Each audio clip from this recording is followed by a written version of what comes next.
Bugungi bozor sharoitida nasldor qoramollarning narxi zoti, yoshi va vazniga qarab 20 milliondan 65 million so'mgacha baholanadi. Sifatsiz yoki kichik jaydari mollar esa 12 million so'mdan 25 million so'mgacha baholanishi mumkin.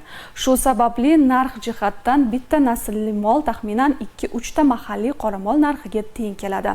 Shu bois viloyatimiz hududlarida, jumladan Arnasoy tumanida endilikda chorvachilik mahsulotlari ishlab chiqarishni rivojlantirishda naslchilik ishlariga alohida e'tibor qaratilgan.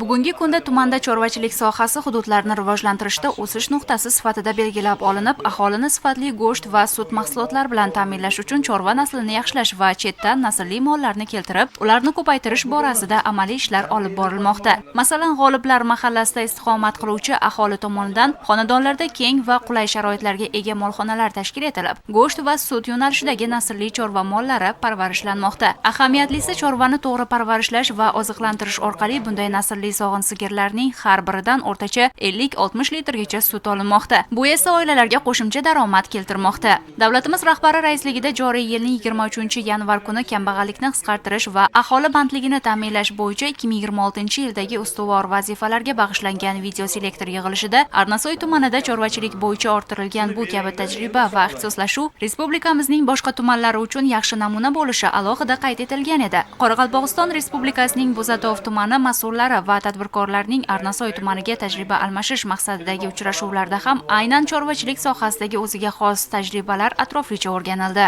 Bularning nasl mollarini ko'rdik, saqlov tartiblarini ko'rdik, ratsion yem bag'darlarini ko'rdik. Alınıbatkan türlerde gördük. Hakikaten ham biz yürüyengönдөй жұмыстар бар ekan.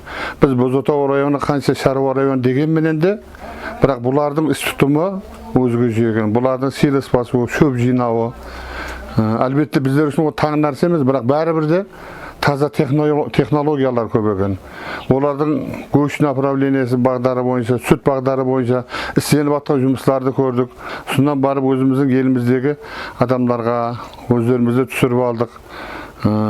Mana algan tajribalarimizni aytamiz. Usul yo'l bilan rivojlantiruv bo'yicha жұмыстар olib boramiz.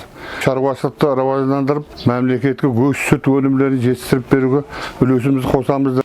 O'zaro muloqotlarda chorvachilik tarmog'ini rivojlantirish, zamonaviy va innovatsion uslublarni joriy etish, mahsulotlar ishlab chiqarish hajmini oshirish va turlarini kengaytirish, aholi bandligi va daromadlarini oshirishda chorva naslini yaxshilash, mustahkam ozuqa bazasini yaratish masalalarga alohida e'tibor qaratildi.